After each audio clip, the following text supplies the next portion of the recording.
Hi there, welcome to my YouTube channel. This is Tina from Tinaheals.com, and this video is about the superior conjunction of Mercury and Mercury finally bathing in the solar logos and going forward towards a new future. Okay, so let us understand the retrogradation firstly, and the superior and the inferior conjunction. So planet, of course, all this does not really happen, like planets do not really retrograde. It's only from our point of view on Earth that we think that the planets retrograde. So it's nothing, it just feels like the planet is moving backwards. So there comes a time when Mercury in the sky starts to slow down. Okay, that is the shadow. That is when Mercury is preparing to go retrograde. So it barely moves, it becomes stagnant. And then slowly Mercury starts to move backwards. And once it goes backwards, usually Mercury is always ahead of the sun. So when Mercury goes backwards, it meets the sun and it has an inferior conjunction. This is more introverted side of the mind. Mercury is the mind. So then Mercury has an inferior conjunction when he's retrograde with the sun, and then Mercury moves backwards. Okay, and the sun is here. The sun never retrogrades. Sun and the moon are known as lights. And once Mercury has retrograded back, then Mercury starts to station direct and starts to move direct, and the sun is still here. So Mercury comes and catches up with the sun by retracing those exact degrees on which it went retrograde. So this is why retrogradation gives us the time to reassess, restructure, re-evaluate, and all of the re's that we speak of, R-E, okay, reinforcements,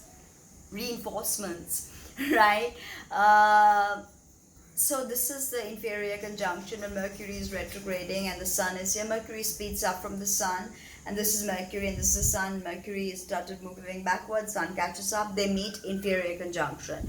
Now sun goes forward, Mercury goes backwards. Then suddenly Mercury starts moving forward, and because of its quick movement and also Mercury's erratic movement over the ecliptic, it's crazy. If you see the movement, if you are into astronomy and if you see how Mercury moves around the sun, you will see that Mercury is the most erratic, and Mercury goes furthest out. That is why Mercury is also known as the psychopomp. Now the very interesting thing with Mercury is that Mercury is thoth, or the rational mind. Sun is Ra, or the primeval intelligence of the solar system. So when mind meets this primeval intelligence, a new sort of understanding is birthed. Now when it's an inferior conjunction, it's more passive, it's more introverted, the experience. When it's a superior conjunction, it means we are now ready to go forward.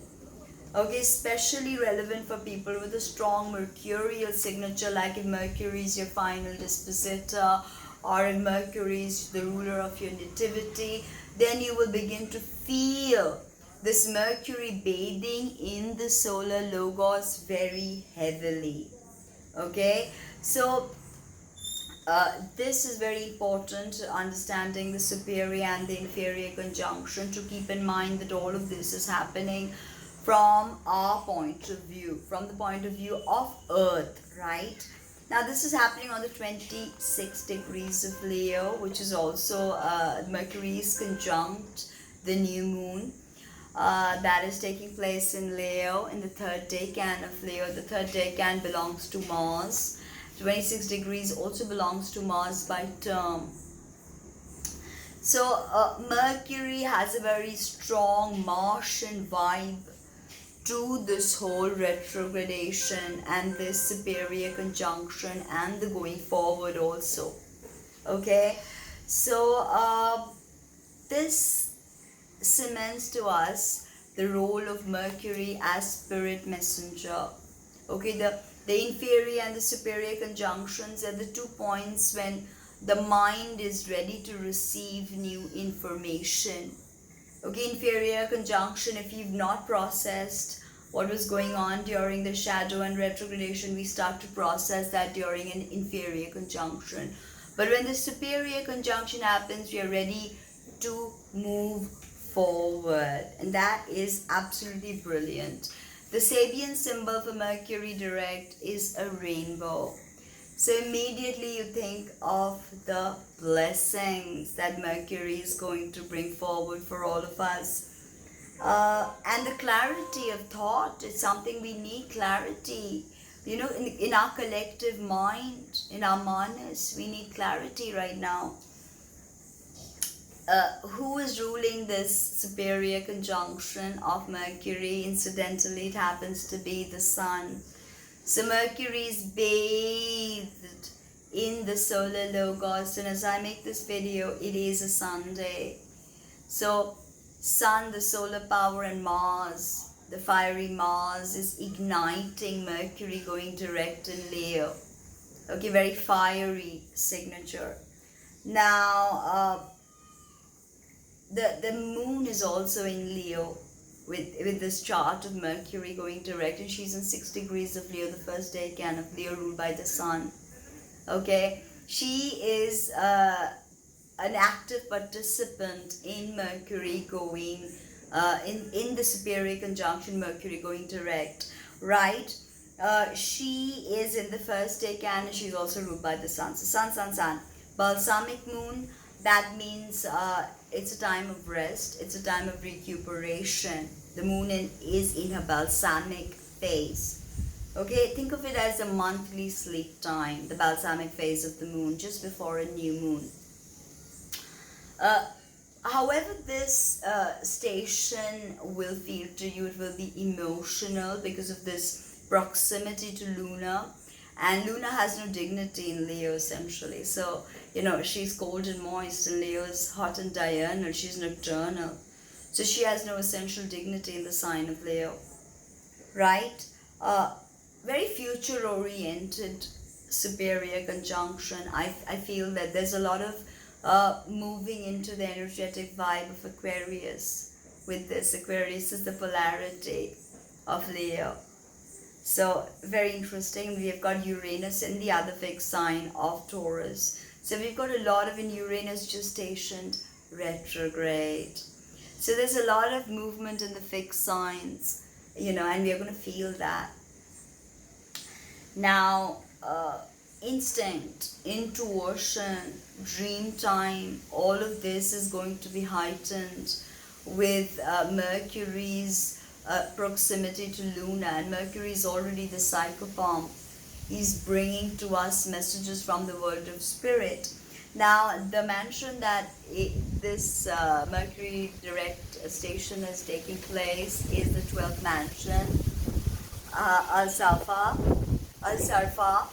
and Al-Sarfa is, it means change or diversion. So Mercury retrograde and this superior conjunction is diverting our attention from what's going on, like the coronavirus, for instance. Okay, it's going to be a change. Now, this Mercury going direct in the fire sign of Leo tells me that a lot of us are going to claim that king or queen within.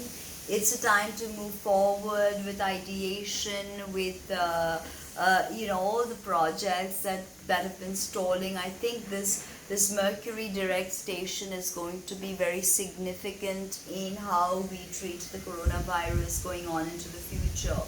Okay, it's not something that's going to go away. It's how we work with the coronavirus that will be of paramount importance. So let us collaborate, let us create harmony in the age of Aquarius. We are leading to the age of Aquarius, and this Mercury station is in the polarity. So use the psychopomp, go bathing in the solar logos, use that and energize yourself.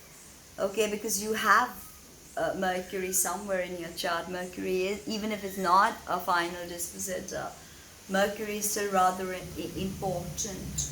Mercury is how you compute, how you analyze, how you calculate, how you optimize. Think of the two signs it rules, Gemini and Virgo. Okay, mutable too, mutable air and mutable earth. So I hope this Mercury direct brings to us a lot of answers, because we've just had so many questions, but a lot of answers on how we can rebuild. And I firmly, Mercury is very important to me. It's a ruler of my nativity, so it's very important to me. And my natal Mercury happens to be on the 26th degree in the 12th month cell. So for me, it's a very precious moment, because Mercury, transiting Mercury, is bathing in the solar logos and meeting the sun on the same degree where I have my natal Mercury. So it's really, and Mercury rules my rising, my physical body.